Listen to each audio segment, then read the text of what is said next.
Mwiriwe bene data, tubahaye ikaze uyu munsi ku gicaniro cy'umuryango.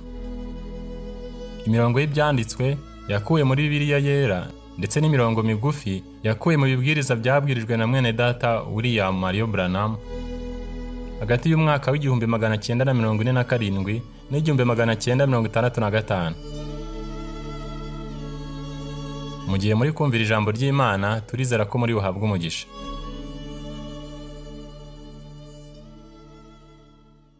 Luka ibice 2 umurongo wa 25 kugera kwa 26. I Yerusalemu hariho umuntu witwaga Simiyoni.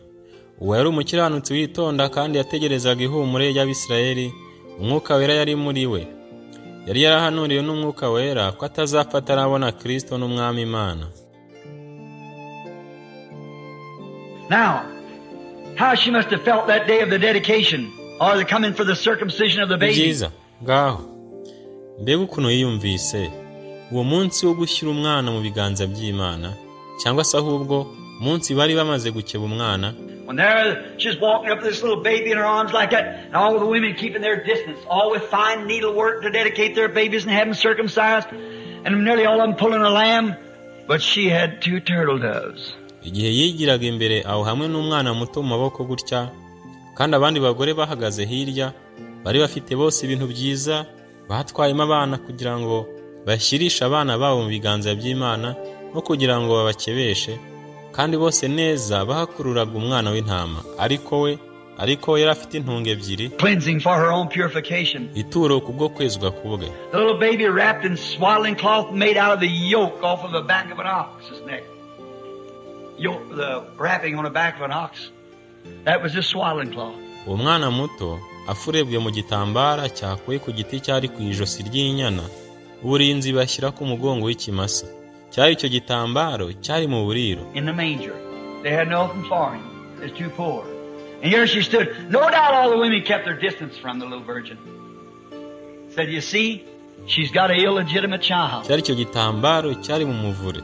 Nta kintu bari bamufitiye. Bari bakene cyane kandi dore ngo ahagaza. Nta gushidikanya abagore bose bari bitaje uwo mukobwa w'isugi muto. Baravugaga bati, murabona, afite umwana w'ikinyendara. See how God makes things so radical looking.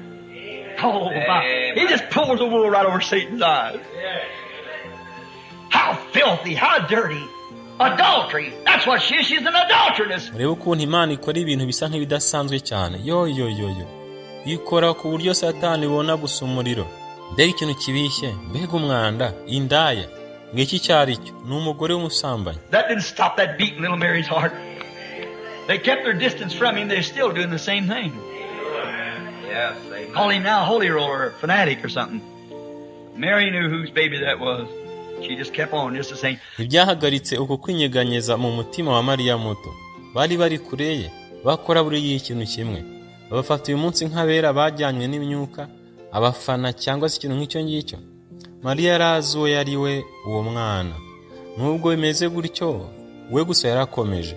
But all shook them. Notice when Simeon sat back in the room, he'd been promised. He went around prophesying. He said, the Lord appeared to me and said, I'll not see death. And he's 80-something then. Ariko yo, bakagombye rwose kuba barabibonye. Igihe Simiyoni wari yicaye mu cyumba, yari yarakiriye isezerano, yaragiye guhanura.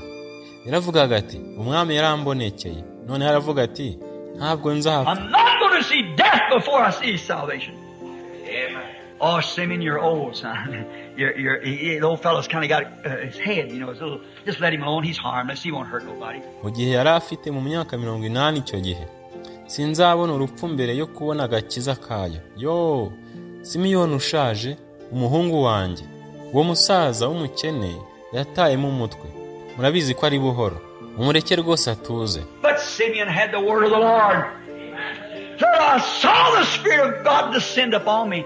I stood and looked at him, and he told me, Simeon, you've been a righteous man, and you're not going to, I'm going to make you a testimony out there. Ntacyo atwaye, nta kintu kibi azatwara umuntu wese. Ariko Simiyoni yari afite ijambo ry'Uwiteka. Yaravuze ati, nabonye umwuka w'Imana amanuka kuri nge, narindi hariya mpagaze, narawurebaga, noneho urambwira uti, Simiyoni, wabaye umuntu w'umukiranutsi, ndetse ntuza, nzaguha ubuhamya aho ngaho. That's all. What are you going to do that for, Lord? That's my business. My opinion is that He can sure pour the coal to him on that day. You had a witness! Why didn't you listen to it? Nibyo. Kubera icyo ugiye gukora ibyo ngibyo mwami? Birandeba. Uko mbyumva, nuko uzashobora kubibarega wa munsi. Ngo mwabonye ubuhamya, kubera iki mutabyumvise? There's old blind Anne sitting in the temple praying. The Lord revealed to her Simeon is right. Hallelujah. Amen. She couldn't see daylight from dark. But she used to see farther than many people today's got good eyes. Hari umukecuru w'impumyi Anna wari wicaye mu rusengero arimo gusenga. Umwami yamuhishuriye ko Simiyoni yari afite ukuri. Amen.